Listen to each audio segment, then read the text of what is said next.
음주운전으로 누적하여 2회 이상 적발된 경우를 음주운전 재범이라 합니다. 이른바 음주운전 2진이나 3진 이상의 상황을 의미한다고 볼 수 있습니다. 일단 음주운전으로 또다시 적발되었다면 이번에는 엄벌을 받게 될 가능성이 높습니다. 사실 초범이라면 처음에는 대부분 벌금형을 받게 되고 교통사고를 냈다거나 뺑소니까지 한 예외적인 경우가 아닌 한 법원 재판까지는 받지 않고 경찰 조사만 받고 검사 처분 단계에서 약식 기소 벌금을 받았을 가능성이 높습니다. 하지만 음주운전 재범이라면 그렇지 않고 중형을 받게 된다는 점을 주의하셔야 합니다. 게다가 음주운전 2회 이상 적발인 경우라면 운전면허 역시 필수적으로 취소되고 재취득의 결격기간 제한 조치까지 받게 됨을 유념하셔야 하겠습니다. 음주운전 재범 형량에 관해 알아보겠습니다. 음주운전 재범이라면 일단 약식 기소 벌금형은 받을 가능성은 다소 희박하고 최소한 형사재판에 회부되어 집행유예 이상의 중형을 받게 될 수 있습니다. 물론 벌금형으로 선처를 받을 여지도 있으나 음주 2진이나 3진 케이스에서는 벌금으로 선처받는다 해도 그 액수는 1,000만 원 또는 그 이상 수준에 달할 수 있습니다. 음주운전 형량은 개벌 사건마다 적발된 운전자의 혈중 알코올 농도 수치, 2회째 음주운전인지 3회나 그 이상인지, 운전을 하게 된 경위와 적발 당시 차량을 운행한 거리, 음주운전을 한 장소가 주차장인지 일반 도로인지 혹은 고속도로인지, 교통사고까지 냈는지 사고 없이 혼자 적발되었는지, 사고를 냈다면 인명피해까지 동반되었는지, 대물피해만 유발했는지에 따라 달라지게 됩니다. 오차가 있겠으나 대략 예측해보자면 음주운전 재범이라면 통상적으로는 징역형의 집행유예를 받을 가능성이 높고, 선처를 받는다면 1,000만 원 전후 벌금형을, 음주운전 상황에서 교통사고까지 냈다거나 뺑소니까지 했다면 자칫 징역 1년 이상의 실형을 선고받을 수도 있습니다. 만약 음주 뺑소니나 음주운전 교통사고까지 냈다면 가능한 반드시 피해자와 형사합의까지 해야 집행유예로 법정 구속을 피할 가능성이 높다는 사정을 주의하셔야 하겠습니다. 그렇다면 음주운전 재범 면허 취소 및 재취득 결격기간 제한에 관해 알아보겠습니다. 음주운전 2회 적발 이상부터는 적발 시 혈중 알코올 농도 수치가 얼마였는지 무관하게 필수적으로 운전면허는 취소된다는 점을 알고 계셔야 합니다. 초범이라면 0.08% 이상이어야 면허가 취소됨에 비하여 재범부터는 면허는 당연히 취소되고 이후 2년 내지 3년의 면허 재취득의 결격기간 제한도 적용받게 됩니다. 사실 음주운전에서는 형사처벌도 문제이지만 운전을 생업으로 하는 분들에게는 면허 취소가 아주 심각한 타격이 될 수밖에 없습니다. 일단 단순 음주운전으로 2회째 적발된 경우라면 면허 취소 및 2년의 결격기간이 적용되며 대인 대물사고까지 낸 음주운전 재범인 경우라면 취소 후 3년의 결격을 받게 됩니다.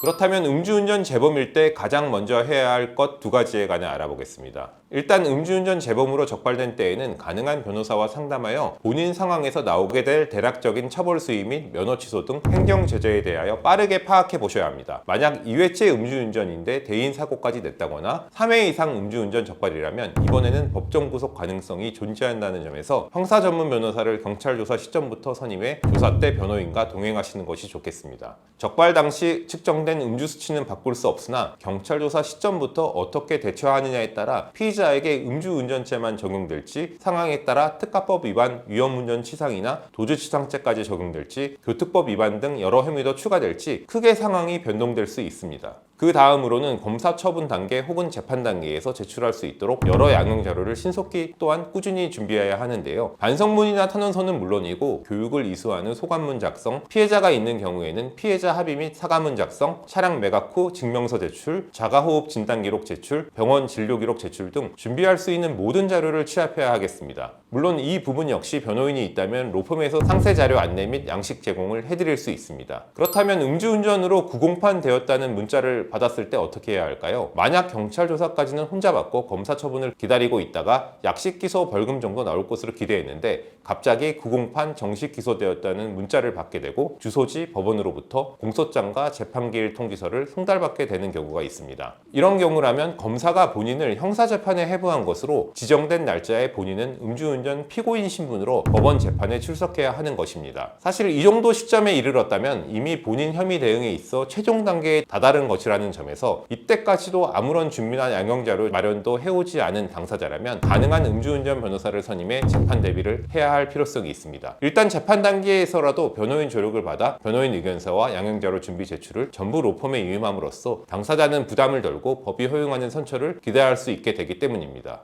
음주운전 재범 면허 취소 상황에서 경찰 조사 출석 문제로 고민 중에 있으시다면 로펌 은우 교통센터와 상의해 대책을 마련해 보시기 바랍니다.